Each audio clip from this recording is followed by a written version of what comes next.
Hello and welcome back to the HTML5 training course. In this course I'm going to teach you how to code inline elements for formatting and identifying text. So let's go ahead and pull up your text editor. And again, I'm using brackets. And let's just go ahead and do a save as. And let's just call this inline element.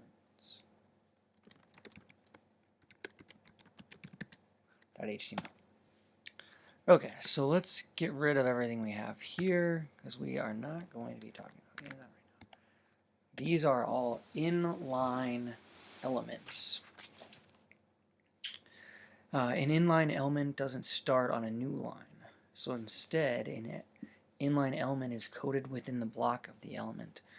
So within that paragraph tag, that span tag, maybe a heading tag.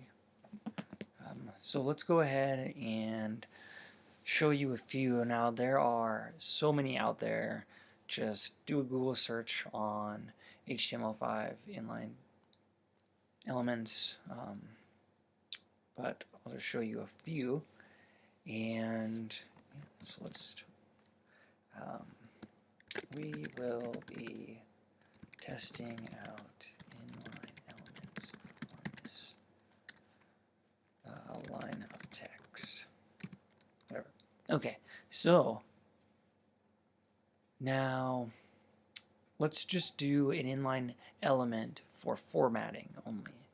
So let's make this italicized for the inline element. Now it's really easy. It's just the I and opening and closing. And let's show you one other one. We will be testing out the bold, testing out how to make the text bold. Alright, so let's make this one bold. Make bold bold. Easy enough, right? Bold is B. And then also another one I've already showed you, but another one is the page break.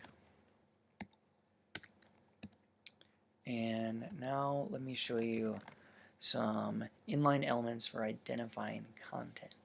So a few of these you can use like for abbreviation, citations, code, definitions, emphasize. There are a few. So if you don't pass this test, why do I keep putting text? Test, you may not achieve in HTML5 certificate. Now that's just made up because I'm not giving you a certificate by any means. So let's just put some emphasis on HTML5 certificate. And I'll show you when we're done with these what the output is so we can see what it's looking like. So let's make another one. Let's do, well, we can do another, kind of another bolding, but it's considered a strong emphasis on that. So let's just copy this actually.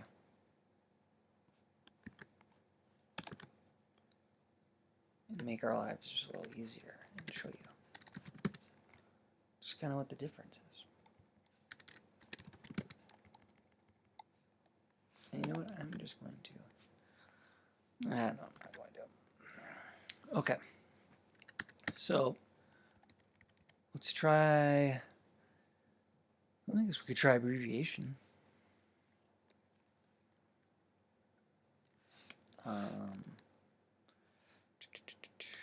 So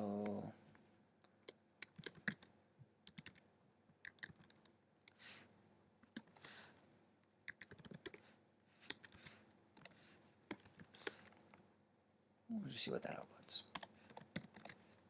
Honestly, I don't know if I've used the abbreviation one. I've known about it, I just haven't ever had to use it. Okay, so I'll show you a quote. So I showed you block quote in the last video, and this one is quote to let's make this a quote text quote paragraph, whatever you want to say, and not a block quote. So let's put right there. And I'm just doing Command X. I have a Mac, by the way. If you're on a Windows, you can just do Control X and it just deletes it and copies it, so then you can paste it. It's a lot easier than just doing copy and paste. Kind of just saves one. Okay, well, let's just see what that outputs. And again, to output it, let me just go ahead over here and click on the live preview, and it'll preview what we had. So we will be testing, boom, and then there's the page break, and we have bold. And here's our making our paragraph, or our 2 words here italicized. And here is the emphasis. Here is strong. Now, to me, I don't really know the difference, but I believe, I'm pretty sure strong you always want to use within the, yeah, it's an inline, so you use it within the paragraph. I guess bold would probably be out. So abbreviation, it just looks like it capitalizes it right there. And then quote, you see how it keeps it within the paragraph and it doesn't drop it down. So in general, you should use the elements in the for the inline elements and identifying content, and use that type whenever some meaning is implied. And so that's basically it. Thanks for watching.